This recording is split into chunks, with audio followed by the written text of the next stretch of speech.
Hi everyone. कैसे हैं सब? आकाश वर्मा दिस साइड, और इस वीडियो में मैं बात करने वाला हूँ आईआईटी बीएचयू के रिगार्डिंग। तो ये वीडियो काफ़ी यूज़फुल होगी आपके लिए। सबसे पहली बात, I just want to know, आपने जो हमने वीडियो अपलोड की थी दीपांशु सर ने, वो वीडियो देखी कि नहीं? क्योंकि उस वीडियो में बताया हुआ है कि किस तरह से आप फॉर्म भर सकते हो आईआईटी बीएचयू का, और काफ़ी सारी डिटेल्स वहाँ पर हैं। बिसाइड्स दैट, अगर आपको कुछ डाउट्स आते हैं जैसे कि कुछ बच्चों को आए हैं, और इस वीडियो में मैं उसी डाउट को, उन ही डाउट्स को एड्रेस करने वाला हूँ। ठीक है? तो पहले वो वीडियो ज़रूर देख लेना। वो वीडियो हम डिस्क्रिप्शन में डाल देंगे, आप जाके उसको देख सकते हो कि फॉर्म एक्चुअली भरना कैसे है। ठीक है? तो फ्लो प्रेजेंटेशन कुछ इस तरह से रहेगी कि सबसे पहले मैं डाउट्स को डिस्कस करूंगा कि बच्चों के जो जो डाउट्स आए हैं आईआईटी बीएचयू के रिगार्डिंग। उसके बाद मैं कुछ पीएचडी बेनिफिट्स की बात करूंगा, क्योंकि काफ़ी अच्छा बेनिफिट है बीएचयू आईआईटी के अंदर। और साथ ही साथ मैं डिस्कस करूंगा थोड़ा कंपनीज के बारे में जो आती हैं बीएचयू आईआईटी के, और पैकेजेस हो गए, और कुछ कट ऑफ्स के रिगार्डिंग भी हम थोड़ा डिस्कशन कर लेंगे। तो पहले हम डाउट से स्टार्ट करते हैं। तो डाउट्स जो आए हैं स्टूडेंट्स के, पहला डाउट ये था कि जो अभी फॉर्म निकला हुआ है, तो काफ़ी बच्चों ने अभी जी पैट नहीं दिया, क्योंकि हुआ ही नहीं ऑफ कोर्स। तो नहीं, फॉर्म कैसे भरें? गेट के बेसिस पे, जी पैट के बेसिस पे? तो अभी जो आपका फॉर्म है वो गेट वाला है। ठीक है? गेट के देखो, B H U I I T के अंदर दो टाइप के कोर्सेज चलते हैं, M tech and M pharm. तो अभी जो आपको फॉर्म भरना है वो गेट के बेसिस पे भरना है, मतलब जिन्होंने गेट क्वालिफाई किया है। तो बाकी जिन्होंने जी पैट अभी नहीं निकाला, एग्जाम हुआ नहीं है, उनको वेट करना है कि जब जी पैट होगा, आप क्वालिफाई करोगे, उसके बेसिस पे एडमिशन करोगे। लेकिन हाँ, रजिस्ट्रेशन हो रही है, वो सबको अभी से करके रखनी है। ठीक है? तो आई रिपीट अगेन, अभी जो आपके फॉर्म्स भरे जा रहे हैं वो गेट के बेसिस पे भरो। और जब बाद में पोर्टल रीओपन होगा, तो उस समय आपको जी पैट के बेसिस पे फॉर्म भरना हैगा। ठीक है? गेट के बेसिस पे आपको एम टेक के एडमिशन्स मिलेंगे, और जी पैट के बेसिस पे आपको एम फार्मा में एडमिशन्स मिलेंगे।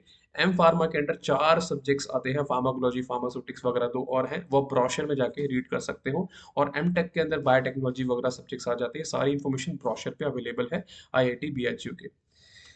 ओके, तो पहली चीज़ तो ये हो गई। अब दूसरा क्वेश्चन ये आता है कि हमें ईमेल आईडी इसके अंदर इस्तेमाल करनी है, और ईमेल आईडी के ऊपर एप्लीकेशन नंबर जनरेट होगा, और साथ ही साथ पासवर्ड होगा। तो ये चीज़ काफ़ी इंपॉर्टेंट है, क्योंकि through out the admission process आपको एप्लीकेशन नंबर एंड पासवर्ड याद होना चाहिए। तो काफ़ी स्टूडेंट्स के मन में डाउट था कि सर हम तो दोनों भर रहे हैं, क्योंकि हमारा गेट भी क्वालिफाइड है और जी पैट भी हो ही जाएगा ऑफ कोर्स। तो क्या हम सेम ईमेल आईडी यूज़ करें कि अलग अलग करें? तो उसका आंसर सिंपल ये है कि आपको सेम ईमेल आईडी का इस्तेमाल करना है दोनों, जी पैट एंड गेट के लिए। ठीक है? तो दूसरा डाउट ये था। उसके अलावा एक क्वेश्चन ये बहुत इंपॉर्टेंट है कि मतलब एडमिशन प्रोसेस क्या होता है B H U I I T के अंदर। तो यहाँ पर बेसिकली होता है कि सबसे पहली चीज़ तो आपको जी पैट या गेट क्वालिफाइड होना बनता है। आपको जी पैट या गेट क्वालिफाइड चाहिए ही चाहिए। उसके बाद वहाँ पर क्या होता है, दो चीज़ें रहती हैं। पहली चीज़ ये होती है, या तो एंट्रेंस होगा या तो नहीं होगा। ठीक है? तो अगर एंट्रेंस होगा तो वहां पर आपकी जी पैट और गेट की रैंक मैटर नहीं करती, क्योंकि उनका खुद का एंट्रेंस होगा, वहां पे आपको अच्छी रैंक लानी है। अगर उनका एंट्रेंस नहीं होता है, तो फिर आपकी जी पैट और गेट की रैंक मैटर करती है। अब ये चीज डिपेंड करता है कि आईआईटी बीएचयू क्या करना चाहता है। अगर वो एंट्रेंस करेगा, एंट्रेंस को खुद का करवाएगा, तो बेसिकली आपकी रैंक मैटर नहीं करेगी, बस आपको क्वालिफिकेशन चाहिए। लेकिन अगर आप बेसिकली वहां पर ऐसा रहता है कि वो एंट्रेंस नहीं क्या नाम है, एंट्रेंस नहीं करवाते हैं, तो उस केस में वो आपकी रैंक को देखेंगे कि रैंक कितनी अच्छी आई है, और उन्हीं बच्चों को जो टॉप रैंक में है उन्हीं को काउंसलिंग में बुलाएंगे। अब ये रैंक कितनी होती है, तो इसका कोई नंबर सच दे नहीं सकता, लेकिन मान के चलते कि 300 से 500 रैंक लगभग कुछ होगा, क्योंकि हर साल लगभग इतना ही होता है। ओके, तो ये डाउट क्लियर हो गया। फिर एक ऑप्शन आता है जहाँ पर आपको सीजीपीए भरना होता है। तो सीजीपीए, काफ़ी सारे यूनिवर्सिटीज़ के अंदर ग्रेड सिस्टम होता है, तो आपको अपने कॉलेज वाले से पूछना है कि इस ग्रेड को सीजीपीए में कैसे कन्वर्ट कर सकते हैं, फिर आपको फिल करना है। अब काफ़ी सारे स्टूडेंट्स के मन में ये भी डाउट है कि सर हमारा तो एग्ज़ाम कंप्लीट हुआ नहीं है, हमारा सीजीपीए अभी आया नहीं है। तो जो भी आपका फाइनल सेमेस्टर हुआ है, चाहे वो 6th हो कि 7th हो, वो आपको भर देना है। ठीक है? ओके। नेक्स्ट चीज आती है कि एग्जाम डिसिप्लिन एंड ब्रांच। तो एग्जाम डिसिप्लिन के अंदर आपको बैचलर्स ऑफ फार्मेसी डालना रहेगा, एंड ब्रांच के अंदर आपको फार्मेसी डालना रहेगा। ठीक है? तो ये सारे डाउट्स मैंने यहाँ पर लिखे हुए हैं, जितने भी स्टूडेंट्स ने पूछे थे। एग्जाम डिसिप्लिन में बैचलर फार्मेसी एंड ब्रांच के अंदर फार्मेसी। बाकी और चीजें क्या क्या भरनी है, वो वीडियो के अंदर दीपांशु सर ने ऑलरेडी बताया हुआ है। ओके, तो ये तो हो गए आपके डाउट्स यहाँ कंप्लीट। अब आते हैं पीएचडी बेनिफिट्स के। तो पीएचडी बेनिफिट्स की अगर हम बात करें तो जहाँ भी हम मास्टर्स करते हैं तो हम रिसर्च के लिए जाते हैं ऑफ कोर्स। तो यहाँ पर पीएचडी का काफ़ी अच्छा बेनिफिट है आईआईटी बीएचयू के अंदर। वो ये है कि जब हम मास्टर्स करते हैं हमें स्टाइपेंड आती है 12,400 रुपये। अगर हम पीएचडी करते हैं तो वहाँ पे स्टाइपेंड आती है 35,000 रुपये। ठीक है। तो एक नॉर्मल पीएचडी का जो ड्यूरेशन होता है वो लगभग 4 साल होता है। ठीक है, 3 साल में भी कुछ लोग कर लेते हैं, 5 साल में कुछ करते हैं, लेकिन एवरेज मान के चलते हैं 4 साल। तो आईआईटी बीएचयू के अंदर एक फेलोशिप मिली हुई है जिसे हम बोलते हैं प्राइम मिनिस्टर रिसर्च फेलोशिप। अब ये प्राइम मिनिस्टर रिसर्च फेलोशिप के अकॉर्डिंग आपको पहले 3 साल के अंदर 72,000 पर मंथ मिलेगा। ठीक है। और दूसरी चीज होगी कि आपको लास्ट के फाइनल ईयर के अंदर, लास्ट फाइनल ईयर में आपको 92,000, ठीक है, इतना कुछ आपको मिलेगा अमाउंट। तो ये काफी अच्छी अमाउंट है। और जितना मैंने पता किया कि आईआईटी बीएचयू के अंदर पीएचडीज को काफी प्रमोट किया जाता है, काफी सपोर्ट मिलता है उनको। तो अगर आप पीएचडीज में इंटरेस्टेड हो तो नाइपर, आईआईटी बीएचयू जैसे कॉलेजेस आपके लिए हैं। अब इसमें डाउट आता है कि सर अगर मतलब ये रिसर्च फेलोशिप सबको मिलती है जो पीएचडी करते हैं, तो सबको नहीं मिलती है। इसके लिए आपके लिए मास्टर्स के अंदर आपका सीजीपीए जो रहता है वो 8.0 मतलब 8.0 से ज़्यादा होना चाहिए। और सेकंड चीज़ जो रहती है वो रिसर्च आर्टिकल। आप जो रिसर्च आर्टिकल पे काम करेंगे मास्टर्स के दौरान, उसके अंदर आप एक रिसर्च आर्टिकल के अंदर फर्स्ट ऑथर होने चाहिए। ठीक है, होने चाहिए। और साथ ही साथ अगर आप कोई रिव्यू आर्टिकल है उसके अंदर आप फर्स्ट ऑथर होने चाहिए। अब फर्स्ट ऑथर मतलब क्या होता है, जैसे कि आप खुद का अगर आर्टिकल लिख रहे हो तो फर्स्ट ऑथर हो क्योंकि आपका मेजर कंट्रीब्यूशन है। कुछ आर्टिकल्स होते हैं जो आपको रिव्यू करने रहते हैं। अब इसके अंदर मल्टीपल ऑथर्स होते हैं जो रिव्यू के लिए जाते हैं, लेकिन उसके अंदर मेजर कंट्रीब्यूशन जिसका होता है उसको फर्स्ट ऑथर बोला जाता है। तो या तो आपका खुद का रिसर्च आर्टिकल हो तो फर्स्ट ऑथर आप हो, या तो आप रिव्यू आर्टिकल्स के लिए जा रहे हो, मिनिमम एक रिव्यू आर्टिकल के अंदर आप फर्स्ट ऑथर होने चाहिए। आपका मेजर कंट्रीब्यूशन वहां पर होना चाहिए। ठीक है, मेजर कंट्रीब्यूशन। ओके, तो इसी बेसिस पे आपको फिर वो पीएम रिसर्च फेलोशिप मिलती है आईआईटी बीएचयू के अंदर। तो बाकी जो स्टूडेंट्स हैं उनको मतलब अगर ये वो क्वालिफाई नहीं कर पाते, ना ही सीजीपीए, ना ही वो रिसर्च आर्टिकल की तरफ फर्स्ट ऑथर बन पाते, तो उनको कुछ नहीं मिलेगा क्या? नहीं। फिर आपको वो जो नॉर्मल स्टाइपेंड होती है ना 35,000, वो तो आपकी प्रिजर्व है, वो आपको डेफिनेटली मिलेगी ही मिलेगी। इसके अंदर एक और डाउट आता है कि काफी सारे बच्चे जो होते हैं मास्टर्स के अंदर मतलब आईआईटी बीएचयू से पढ़ रहे हैं, तो अब आईआईटी बीएचयू के बच्चे जब एडमिशन लेंगे उसी कॉलेज में तो उनको प्रेफरेंस मिलती है। लेकिन अगर आप नाइपर से जा रहे हैं या किसी रैंडम प्राइवेट कॉलेज से जा रहे हैं तो क्या होगा? तो उस केस में आपका एंट्रेंस हो सकता है या फिर आपका इंटरव्यू लिया जाएगा, काउंसलिंग होगी और उसके बेसिस पे आपका एडमिशन होगा। ठीक है, तो अगर उसी कॉलेज के हो तो प्रेफरेंस मिलेगी, अगर बाहर से जा रहे हो तो फिर कुछ ना कुछ चीजें होंगी जो आपको पास करनी होंगी। ओके, तो ये बात हो गई पीएचडी के बारे में। अब हम बात कर लेते हैं पैकेजेस के बारे में। तो पैकेज जो आईटी बीएचयू का रहता है वो रेंज होती है 6 से लेके 14 lakhs तक की, तो अच्छा है। एंड मोस्ट स्टूडेंट्स का पैकेज लग जाता है, most of the students placements ले लेते हैं। ठीक है, कंपनी भी काफ़ी अच्छी अच्छी वहाँ पर आती है।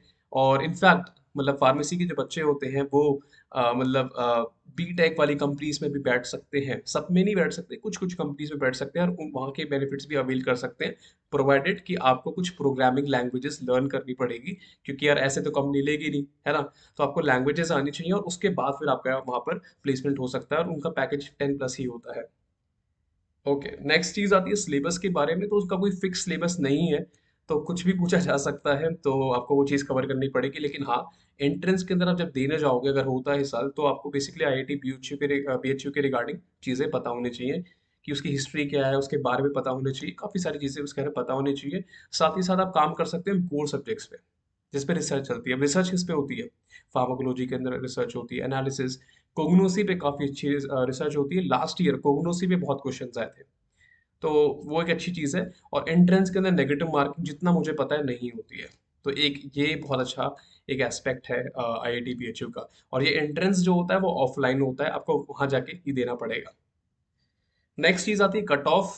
तो कट ऑफ के रिगार्डिंग हम इंफॉर्मेशन आपके सामने ज़रूर लाएंगे जल्दी कि लास्ट ईयर क्या कट ऑफ थी। ठीक है, तो अभी इतना टेंशन नहीं लेने का क्योंकि ये सारी चीज़ें जी पैट के बाद होंगी। अभी मेन आपका जो होना चाहिए वो जी पैट होना चाहिए। हम बाकी वीडियोस क्यों बना रहे हैं इन सारी चीज़ों पे, ताकि आपको ऑप्शंस रहे। मतलब ऐसा ना हो कि यार मतलब खुदा ना खास्ता नहीं निकला जी पैट, तो बाकी ऑप्शंस तो होने चाहिए। गैट भी है, आईआईटी बीएचयू है, आईसीटी एम टेक का रहता है, स्यूसेट है, बिट्स एचडी है, मणिपाल एंट्रेंस टेस्ट है, इतने सारे एग्जाम्स हैं, हम सारे एग्जाम्स को कवर करेंगे। फॉर्म सबके भरो, लेकिन उम्मीद जीपैट की करो। और जीपैट के बाद सबसे मेन गोल होना चाहिए NIPER. If not NIPER then come to ICT. और बाकी आपकी प्रेफरेंस हो सकता है, किसी की प्रेफरेंस आईसीटी हो पहले, किसी की प्रेफरेंस आईआईटी बीएचयू हो, लेकिन ज़्यादातर जो स्टूडेंट्स होते हैं वो बेसिकली इसी ऑर्डर में जाते हैं। पहले वो प्रेफर करते हैं कि हाँ पहले हमें चाहिए काइंड ऑफ जीपैट निकाले और नाइपर, फिर नाइपर के बाद वो और ऑप्शंस को कंसिडर करते हैं। लेकिन कुछ बच्चों का जीपैट नहीं निकल पाता, तो फिर वो ये वाले एंट्रेंस दे सकते हैं। आईआईटी बीएचयू नहीं दे पाओगे बिना जीपैट के, लेकिन बिट्स एचडी आप बिना जीपैट के दे सकते हो, मणिपाल बिना जीपैट के दे सकते हो। तो बहुत सारे एंट्रेंसेस हैं, that's why I am continuously saying कि फॉर्म्स भरो, जहां भी भर सकते हो। 1,000-500 रुपये लगेगा, लेकिन एक चीज तो रहेगी कि यार अगर जीपैट नहीं निकला तो ऑप्शंस अवेलेबल रहेंगे, बाद में काइंड ऑफ रोना नहीं पड़ेगा यार उसका हो गया मेरा रह गया क्योंकि मैंने फॉर्म नहीं भरा था। क्योंकि काफी बच्चे इस चीज को लेकर टेंशन में रहते हैं। मैं इसी साल बताऊं, जो हमारे यहाँ स्टूडेंट्स हैं, कुछ स्टूडेंट्स ने नहीं भरा गेट का फॉर्म। अब जब गेट का रिजल्ट आया, हमारे यहाँ से काफी सारे स्टूडेंट्स गेट के क्वालिफाई हुए, I am really proud of that. तो जिन स्टूडेंट्स नहीं भरा तो उनको बाद में रिग्रेट हुआ कि यार, क्योंकि गेट का फायदा क्या होता है, वैसे तो बहुत सारे फायदे हैं, लेकिन इसके लिए भी हमने वीडियो बना रखी है, आप जाके चेकआउट कर सकते हो। तो गेट का एक फायदा ये होता है कि आपको सीधे एंट्री मिल जाती है नाइपर के एंट्रेंस को देने के लिए। मतलब अगर आप गेट क्वालिफाई कर चुके हो, अगर आप जी पैट क्वालिफाई नहीं भी होते, तब भी आप नाइपर दे सकते हो। तो गेट का ही बड़ा फायदा होता है यार। ठीक है। तो बाकी इंट्रेंसेस भी आपको फिल करने हैं, मेक श्योर वो करो कि करो यार, क्योंकि time is very much limited. कहीं ना कहीं एडमिशन आपको अच्छी जगह चाहिए, दैट्स वेरी इंपॉर्टेंट। और जो मैं कॉलेज के नाम बता रहा हूँ, नाइपर, आईसीटी, दीपसा, जामिया हो गया, आपका आईआईटी बीएचयू हो गया, बिट्स पिलानी हो गया, मणिपाल हो गया, ये सब वेल रिनाउंड यूनिवर्सिटीज है। पंजाब यूनिवर्सिटी हो गया, इसके रिगार्डिंग वीडियो बना रखी है। सारी इन्फॉर्मेशन आपके सामने लाएंगे। पूना कॉलेज ऑफ फार्मेसी हो गया। हर जगह ना प्रोज एंड कॉन्स है, कहीं पे प्लेसमेंट ज़्यादा अच्छी है, कहीं पे पढ़ाई ज़्यादा अच्छी है। लेकिन कुछ कॉलेजेस हैं जहाँ पे सब अच्छा है। जैसे नाइपर काफ़ी अच्छा है, आईआईटी बीएचयू काफ़ी अच्छा है, आईसीटी काफ़ी अच्छा है, दीप स्टार काफ़ी अच्छा है। तो सारी इन्फॉर्मेशन अब तक लाएंगे, ताकि आप लोगों को सिर्फ ऐसा ना रहे कि जी पैट के बारे में पता है, कुछ पता ही नहीं बाकी चीज़ों के बारे में। ठीक है। तो बाकी चीज़ों के बारे में पता होना बहुत ज़रूरी है। It's very very very important. I request all of you to fill all the forms and search all the opportunities that are available in front of you, so that you don't miss out on any opportunity available. ठीक है। Thank you so much, and I just want to convey this message, students those who are preparing for GPAT, 2023 1 month is left। मतलब लगभग उतना ही होगा, क्योंकि JPAT की date कभी भी आती होगी। Please do your best, please. बाद में रिग्रेट होगा कि नहीं पढ़े। ठीक है, रोज 5-6 घंटे मिनिमम पढ़ना ही पढ़ना है। ठीक है। चलो, तो हम वीडियोस जरूर लाएंगे नेक्स्ट, और उसमें हम डिस्कशन करेंगे। अगली वीडियो आएगी सीयूसेट के रिगार्डिंग और बिट्स एचईटी के रिगार्डिंग भी। चलो, टेक केयर, बाय बाय।